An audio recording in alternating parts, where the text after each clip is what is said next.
Mas muitas vezes a gente não sabe por que ele surgiu, da onde ele veio.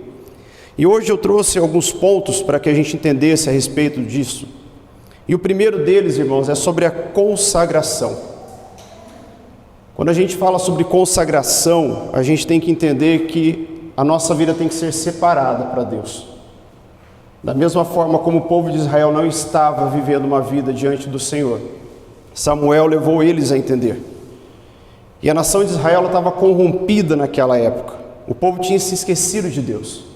Eles estavam ali com uma mera lembrança de quem era Deus. Quando você vê esses versículos que eles estavam adorando outros deuses, você vê que eles estavam em cima do muro. Ou como muita gente hoje prega, todos os caminhos levam a Deus. Então talvez por um momento tenha passado na cabeça de Israel: não há problema eu pegar e adorar aqui uma imagem, não há problema eu adorar essa deusa, porque eu vou estar fazendo a vontade de Deus. Mas eles não haviam percebido que eles estavam num caminho de idolatria, num caminho de pecado, que eles estavam indo para um caminho que, se eles não se arrependessem, não tinha como retornar. Mas ainda bem, e graças a Deus, que havia Samuel na vida desse povo. E quando eles percebem que a vida deles está indo ladeira abaixo, que já não há mais o que eles fazerem, então eles se voltam para o Senhor. E Samuel faz isso, ele pede para que o povo se consagre, pede para que o povo se curve diante do Senhor. Eles estavam muito acostumados com as suas orações, eles estavam muito acostumados com aquela vida de marasmo que eles estavam levando. Mas quem é que não se acostuma com uma vida de marasmo? A gente só perde o comodismo quando a gente leva, como a gente costuma falar, um tapa na cara. Aí a gente acorda. Ou, na melhor das expressões aí que a gente usa, quando a água bate na bunda. E perdão da expressão. Aí parece que a gente se move. Parece que, opa! Ou aquela pessoa que está lá no hospital e o médico fala: olha, eu fiz seus exames e parece que mais 3 meses. Aí a pessoa, ela se atenta. E daí ela quer voltar a fazer tudo aquilo que ela deixou durante 10, 15 anos, ela quer fazer em 3 meses. Às vezes dá tempo, às vezes não. Mas pense só, se nós fizéssemos todas as coisas com prevenção, não seria muito mais fácil? Isso inclui também a nossa vida diante do Senhor. Por que sempre eu tenho que deixar Deus para o último tempo, para o último lugar? Buscar só o Senhor na extrema necessidade, naquele período que, olha, agora não tem mais para onde eu ir, aí eu busco ao Senhor. Não está errado, você tem que buscar o Senhor. Mas pense se você tivesse buscado ao Senhor antes de chegar nesse período tão trágico. E quando o profeta fala de todo o coração, ele foi direto nesse falar com o povo. Quando você pega, ele diz assim, se vocês querem voltar para o Senhor de todo o coração, não é meia boca, vai lá e faz uma oração lá no deserto, que vai dar tudo certo. Samuel não disse isso para eles. Samuel não falou assim, não, vai ali e oferece um sacrifício cada um e está tudo resolvido. Samuel foi muito direto. Quando você pega ali o versículo 3, e Samuel disse a toda a nação de Israel: se vocês querem voltar-se para o Senhor de todo o coração, de todo o coração. Sabe por quê? Porque o meu coração e o teu coração não pode ser em partes para Deus. E sabe por quê? Porque o nosso Deus não é um Deus de partes. Ele é um Deus inteiro. Ele é um Deus total, o Deus supremo, o Senhor soberano. Então não tem por que eu me entregar por partes. Não, eu vou entregar só a parte familiar para Deus. Não, só a parte financeira, a parte empresarial, profissional, de estudos. Não, é entregar por inteiro, todos os dias, se derramar. Não é fazer aquela oração checklist. Opa, já fiz oração antes de levantar da cama. Já fiz oração antes de sair de casa. Tá bom demais, agora não precisa mais orar. É você orar constantemente, é buscar o Senhor o tempo todo. Ao ponto que as pessoas olhem para você e falam assim: tem algo diferente em você. Tem um brilho que sai dos seus olhos, quando você abre a boca, as suas palavras são doces. Porque quanto mais a gente anda perto de uma pessoa, a gente não fica parecido com ela. Então, quanto mais eu e você andarmos ao lado do Pai, nos consagrarmos ao Pai, a Jesus Cristo, mais nós vamos nos parecer com Jesus. Mais as pessoas vão olhar para nós e falar assim: eu quero esse Deus que você serve, eu quero esse Deus que você adora. Porque mesmo nos momentos mais difíceis você está feliz, você está confiante. E é assim que tem que ser a nossa vida. Não tem como um cristão viver titubeando ou com uma certa insegurança, porque eu não sei. Lembra, tinha uma musiquinha: não sei se vou ou se fico, não sei se fico ou se vou. Alguém lembra? Por favor, me ajude. Não deixa eu entregar a minha idade. Irmãos, não tem como a gente dividir a nossa adoração a Deus. E o povo de Israel adorava a Deus e adorava outros deuses.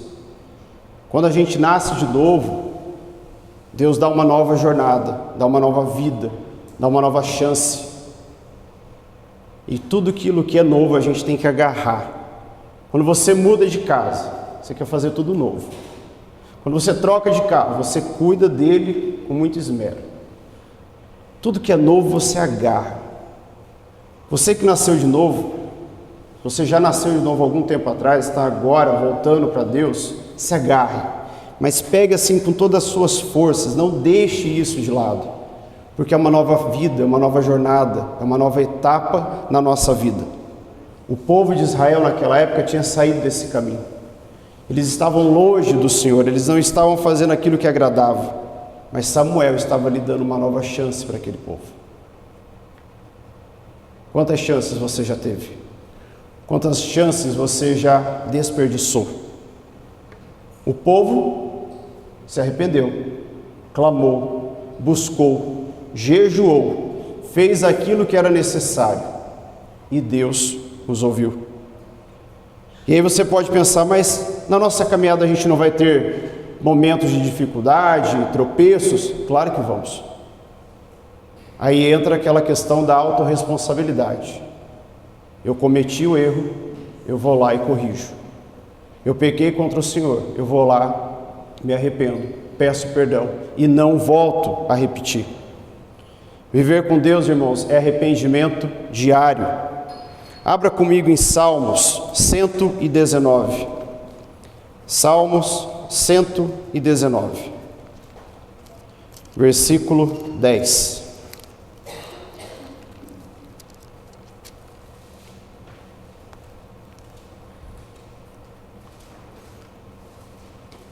Essa tem que ser a nossa oração todo dia. Salmo 119, versículo 10. Eu te busco de todo o coração. Não permitas que eu me desvie dos teus mandamentos. Busca ao Senhor de todo o coração e não permita que nada desvie você dos mandamentos do Senhor.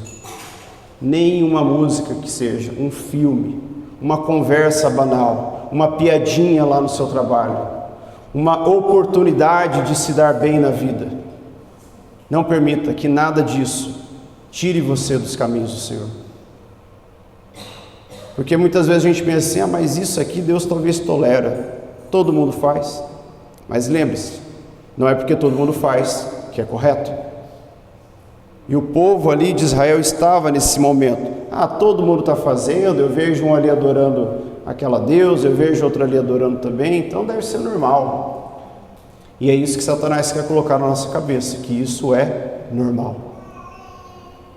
E hoje está muito forte. Aí você pode pensar: mas será que isso hoje? Não, está desde aquela época. Só mudou os deuses, só mudou talvez a aparência, porque a estratégia é a mesma. Voz suave, doce, sedutora, no ponto mais fraco da sua e da minha vida, ele vai ficar ali pronto para pegar a flecha dele e acertar. Por isso que a gente não deve deixar nenhuma brecha na nossa vida, porque Satanás ele tem uma mira muito boa. E se a gente deixa brechas, ele mira e acerta. E aí é um pontinho, uma coisa minúscula, menor que a sua unha do pé, do dedinho do pé, que é pequena. Menor do que talvez a cabeça de uma agulha. É ali que Satanás pega. E por que que fica? Porque eu deixo descuidado. Mas quando eu me cuido, quando eu me consagro ao Senhor, quando eu busco Ele todos os dias, essas brechinhas vão sendo tampadas, elas vão sendo todas remodeladas na presença do Pai. Porque enquanto, irmãos, nós estivermos dividindo o nosso coração, Deus nunca vai se revelar para nós completamente. Ele nunca vai entregar para nós aquilo que nós temos para receber. Abra comigo agora em 2 Crônicas 7,14. 2 Crônicas 7,14.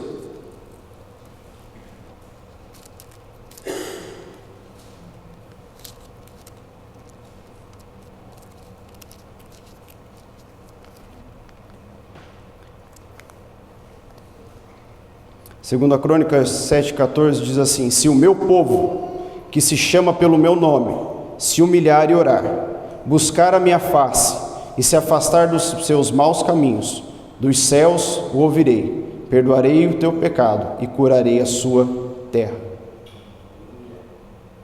A gente sabe que muita gente usou isso aí em época eleitoral e ficou meio que banal, mas isso não pode ser banal para o cristão que vive a sua fé real com o Senhor. Busque ao Pai, busque ao Senhor todos os dias. E eu deixo uma primeira pergunta para você, irmãos. Quem são os deuses que nós precisamos entregar no altar do Senhor?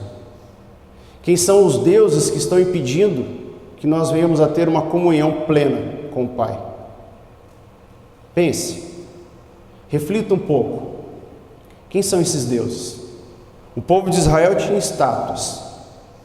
Hoje nós temos televisão, hoje nós temos jogos, hoje nós temos pornografia, hoje nós temos o dinheiro, hoje nós temos o trabalho. Quem são os deuses que nós estamos colocando em primeiro lugar na nossa vida? Ou, nem em primeiro lugar, colocando Ele aqui e Deus do lado, dizendo que está tudo bem, que está tudo normal. O segundo ponto é o sobrenatural de Deus.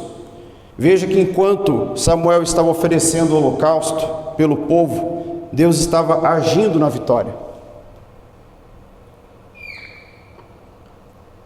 Quando Samuel estava ali preparando, o que aconteceu? Deus enviou uma forte trovoada. E aquela trovoada fez com que o povo filisteu se amedrontasse. E aí eu penso, o povo de Israel estava lá, o povo de Israel. E eles pensando, e agora? Os filisteus estão vindo, eles vão nos atacar, e para ajudar está chovendo. Está começando a trovoar e vai dar uma chuva, agora vai molhar tudo aqui para nós, a gente vai ficar difícil de lutar com eles. Aqueles trovões vinham da parte do Senhor. Aqueles trovões foram para amedrontar o povo filisteu, fazer com que eles batessem em retirada, eles fugiram com medo. Qual que é o trovão que você precisa ouvir na sua vida? O que Deus está precisando chacoalhar para que você entenda que Ele está agindo naquele momento de maior desespero que você está tendo? O povo, antes derrotado por sua arrogância, agora estava alcançando um favor de Deus. Porque se a gente voltar alguns capítulos e começar a ler ali, a gente vai ver que o povo de Israel estava sendo arrogante. Mas eles pegaram a arrogância dele e jogaram no lixo. Se curvaram diante do Pai e disseram: eu preciso do Senhor. Eu preciso do Senhor na minha vida porque eu estava andando em caminhos tortos, eu estava desviado, eu estava fazendo coisas que na minha cabeça, as minhas convicções, me levavam a pensar que eram corretas. Mas Samuel fez com que eles acordassem,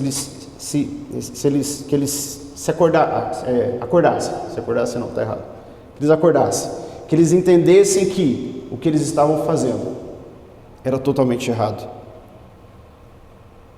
Quantas vezes a gente ouve um trovão no meio do nosso medo, no meio da nossa dúvida, no meio da nossa angústia, no meio da nossa dor, na falta de esperança? Quantas vezes a gente escuta esses trovões? Entenda que esse trovão, irmão, é o trovão da libertação. É o trovão que faz com que você entenda que Deus está agindo. Quantas vezes você olhou e parou e pensou assim: Deus não está me ouvindo em nada. Parece que eu oro e não está acontecendo nada. Quantas vezes? Quantas vezes eu olhei para uma situação que eu estou ali perseverando na oração, que eu estou ali jejuando, não faz nem cosquinha. Aí dá um trovão. Ixi, será que é ou não é?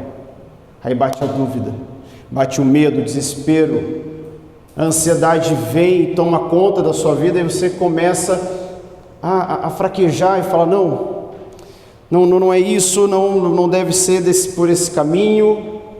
Esses trovões é para te alertar que Deus está agindo. Porque quando a gente passa do limite do possível, quando a gente olha para todo e qualquer lugar e não vê solução, aí Deus vem com todo o seu poder, com todo o seu esplendor e faz acontecer. Aí é quando a gente fala assim: aconteceu um milagre. É aquele caso seu de parente que estava no hospital e você fala assim: não tem mais solução, e saiu do hospital, está curado. É aquele momento que talvez você estava na rodovia e você viu a morte vindo de frente para você e Deus te livrou. É aquele momento que você estava tão atribulado que para todos os lugares que você olhava parecia que você estava num labirinto. E aí Deus arrancou todas as paredes e te mostrou o caminho. Ali houve o trovão da libertação. Quantas vezes as batalhas se levantam para nós, parece impossível, mas lembre-se, Deus está ao seu lado. Se você está se entregando verdadeiramente, se colocando na presença do Pai, Ele está ao teu lado. E quanto mais você buscar, quanto mais você estiver na presença do Pai, mais Ele vai se revelar para você, mais Ele vai abrir as comportas do céu sobre a sua vida. E não é num joguinho de barganha: então eu tenho que me consagrar mais para Deus me dar mais bênção. Não, irmãos, você tem que se entregar mais para você estar na presença do Pai. Porque infelizmente tem gente que prega de uma forma assim: se entregue para Deus que Deus vai te dar muitas bênçãos, num joguinho de barganha. E não é dessa forma.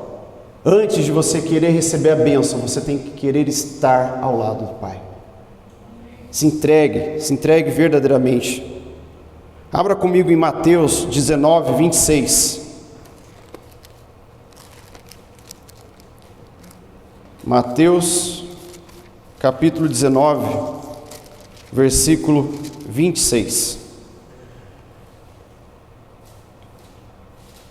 Aqui Jesus nos alerta sobre isso, Ele nos ensina. E Ele diz assim: Jesus olhou para eles e respondeu: para o homem é impossível, mas para Deus todas as coisas são possíveis. Então aquele problema que você está passando, aquela dificuldade, aquela tormenta, e você olha e não tem solução, entregue nas mãos do Senhor e a solução vai vir. Sabe quando você estava brincando com quebra-cabeça? E aí você ficava matutando, pensando: e agora essa peça aqui? Eu acho que essa peça veio a mais, veio faltando, eu vou ligar na empresa, vou reclamar.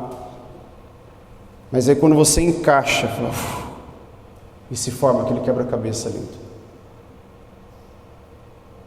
Mas perceba que você só conseguiu achar aquele quebra-cabeça, talvez de algum tempo depois, ou quando você saiu daquele local, foi fazer algo, a cabeça esfriou, relaxou, aí você voltou e encontrou. Quando você entrega as suas aflições na mão do Senhor, você está fazendo dessa forma. Você está saindo daquele ambiente rodeado de preocupação e falando assim: Deus, eu entrego nas tuas mãos. E aí quando você volta, a solução está ali nas suas mãos. A solução está ali diante dos seus olhos. Então, irmãos, não adianta a gente querer ficar batendo a cabeça para um lado e para o outro, pensando no que fazer, como fazer, e a hora que vai fazer e como vai ser. E hoje a gente tem uma ansiedade terrível dentro do nosso coração, e a gente pode colocar a culpa em qualquer coisa, mas a principal culpa da nossa ansiedade somos nós mesmos. A culpa não é do celular, não é da televisão, não são dos filmes.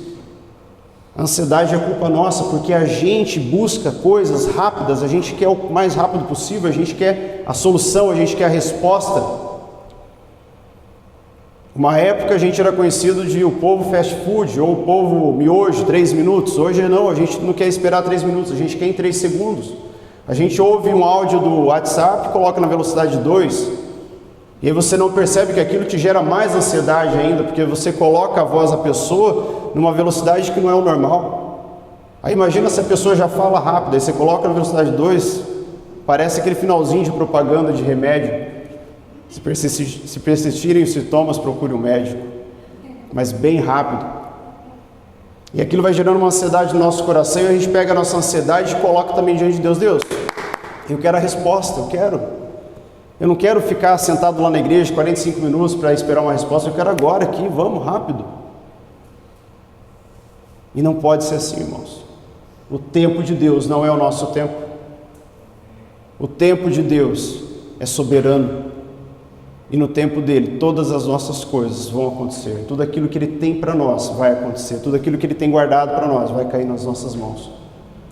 Mas para isso nós precisamos nos entregar verdadeiramente a ele. Uma segunda pergunta para a gente finalizar essa parte. Em quais batalhas da sua vida você precisa ouvir o trovão de Deus? Qual que é a batalha que você precisa que Deus faça assim uma trovoada para que você entenda, Deus está agindo? Pense agora com você. O último ponto, irmãos, é Ebenezer. Eu fico aqui imaginando, na hora que os filisteus foram derrotados, a festa do povo israelita. Eles vibrando, porque eles ouviram aquela trovoada e pensaram, não é uma trovoada para nos atrapalhar, mas é uma trovoada vindo de Deus. Eles entenderam isso depois. E aí eles se alegraram porque eles venceram aquele inimigo que tanto tempo afligia eles. Nesse dia, Deus declarou a vitória de Israel sobre o seu povo, sobre o seu inimigo. Projeta para mim, fazendo um favor, 1 Samuel 7, 12 e 13, para que a gente possa só reler.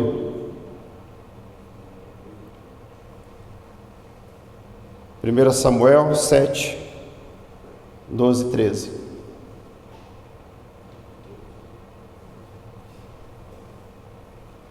Agora, pois, eis aí o rei que elegeste e que pediste, e eis que o Senhor vos deu um rei. Não, era o 12 e o 13. Eu li só o 13, o 12, isso. 1 Samuel 12. Vendo vós que Naás, filho de Amon, vinha contra vós outros, me disseste, não, mas reinará sobre nós um rei, ao passo que o Senhor vosso Deus era o vosso rei. Aí agora o 13. Agora, pois, eis aí o rei que elegeste e que pediste, e eis que o Senhor vos deu um rei. Aqui está a consagração da vitória. E como que é maravilhoso, irmãos, quando você recebe uma bênção. Quem é que fica feliz quando recebe uma bênção? Quem é que vibra? Quem é que conta para as pessoas? Tem que ser assim. E por menor que seja a vitória que você recebeu, conte. Conte. Você sabe por quê? Porque quando é coisa ruim as pessoas não gostam de contar. Sabe aquelas pessoas que gostam de ficar em velório só contando da desgraça da vida dos outros? Aí aquela pessoa que chega e fica assim, meu vizinho também estava ruim lá, morreu desse jeito. Aí sai do caixão e vai lá tomar café. Nossa, então você está com uma dor de perna? Vixe, a minha vizinha está com uma dor de perna faz 3 dias, eu acho que ela vai ter que amputar. Aí começa uma desgraceira atrás da outra. E parece que tem pessoas que sentem prazer nisso. E quando uma pessoa, ela encontra outra que gosta disso, aí a desgraça está formada. Porque é um querendo contar mais desgraça que o outro. É um querendo ver quem vai aumentar ali toda a desgraça que está acontecendo. Recebeu a bênção? Conta. Celebra. Vibra. Conta para as pessoas. Eu recebi uma bênção do Senhor. Porque, irmãos, a vitória é certa. Mas também tem um detalhe, a gente precisa saber o que a gente faz depois dessa vitória. O que a gente tem que fazer. E olha só, Samuel, ele ergueu um altar para Deus, para deixar ali uma marca do agir de Deus. Será que nós estamos levantando altares pelas bênçãos que nós recebemos, para deixar aquilo ali como uma marca? Será que nós estamos deixando algo para que a gente possa, no momento de aflição, voltar os olhos e falar assim, Deus me abençoou. Ou a gente está pegando as bênçãos que nós recebemos ao longo da nossa vida, elas estão caindo no mar do esquecimento. Elas estão ficando lá numa prateleira. Pensa agora na sua prateleira, lá na sua casa. Você lembra com detalhes o que tem na prateleira da sua casa? Uma ou outra coisa você lembra. Mas talvez aquele armário que está embaixo, se alguém abrir e falar, nossa, tem isso aqui? Aí você vai falar assim, nem sabia, porque está lá esquecido. As bênçãos do Senhor, elas têm que ficar em lugares visíveis, para que a gente olhe e se lembre daquilo que o Senhor fez por nós. Samuel não queria que ninguém se esquecesse do que Deus havia feito. Quando estivermos com dor, triste, sem esperança, que nós possamos olhar para aquilo que Deus fez. E o que foi que Samuel fez? 1 Samuel aqui, deixa eu voltar aqui.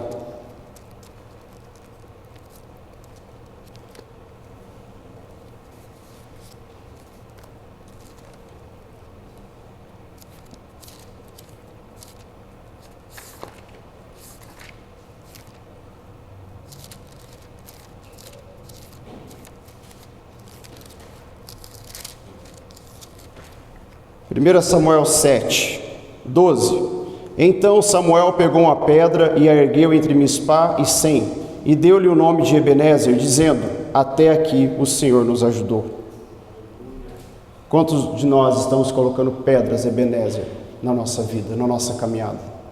Quem aqui já assistiu aquele filme, A Lista de Schindler? Só eu, pastor? Ah, bom, tem mais pessoas. Às vezes, irmão, eu falo algumas coisas, vocês não levantam a mão, daí eu fico pensando, esse povo é muito jovem. Mas se você já assistiu, no final do filme, eles passam o túmulo de Oscar Schindler, e aí aqueles que haviam sido libertos, que foram comprados por ele, eles passam e colocam uma pedra em cima do túmulo. E aí muita gente deve ter olhado aquela cena e não ter entendido. Mas uma vez um judeu contou que é por hábito, quando eles querem agradecer a alguém, eles entregam uma pedra, como referência ao que Samuel fez.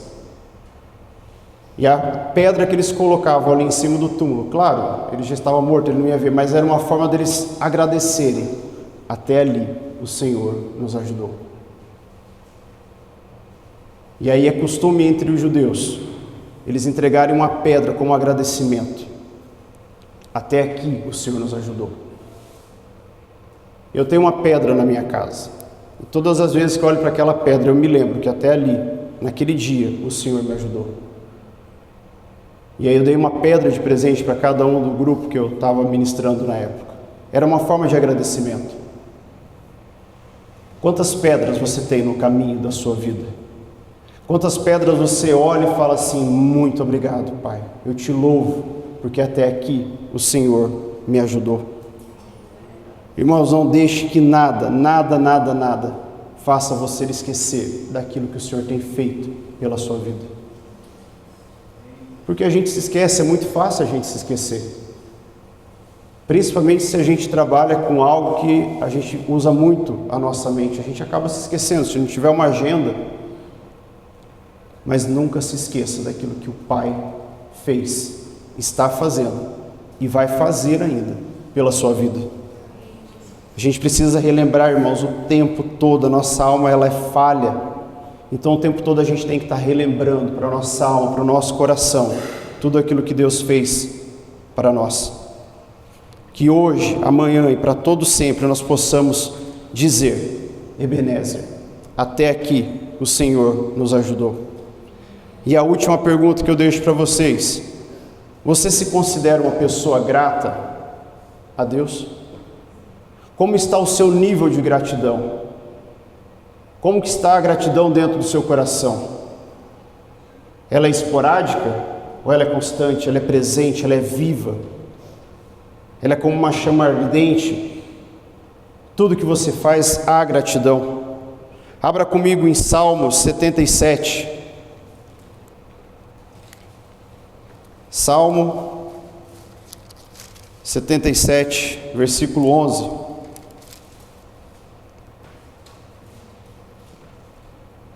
Diz assim: recordarei os feitos do Senhor Recordarei os teus antigos milagres e meditarei em todas as tuas obras e considerarei todos os teus feitos.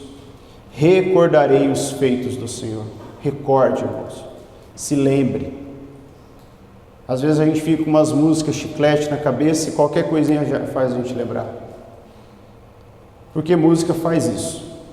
Tem louvores que eu escuto, eu me lembro de quando eu estava lá no primeiro ano da minha conversão.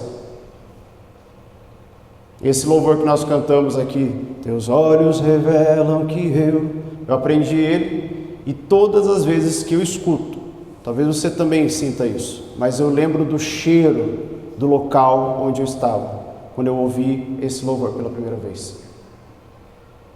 Se lembre de tudo aquilo que Deus fez por você e está fazendo. Que nunca nós possamos perder a esperança, mas que a gente sempre tenha fé nas promessas do Senhor. Sabe por quê? Para finalizar, irmãos, abra comigo em Marcos 13, capítulo 13. De todas as promessas que o Senhor deixou para nós, essa é a maior. Marcos, capítulo 13, versículo 13, aqui Jesus diz assim: sereis odiados de todos por causa do meu nome. Aquele, porém, que perseverar até o fim, esse será salvo. Aquele que perseverar até o fim, esse será salvo. Essa é a maior promessa, a promessa da salvação. Se você for bem atento, grife esse versículo na sua Bíblia.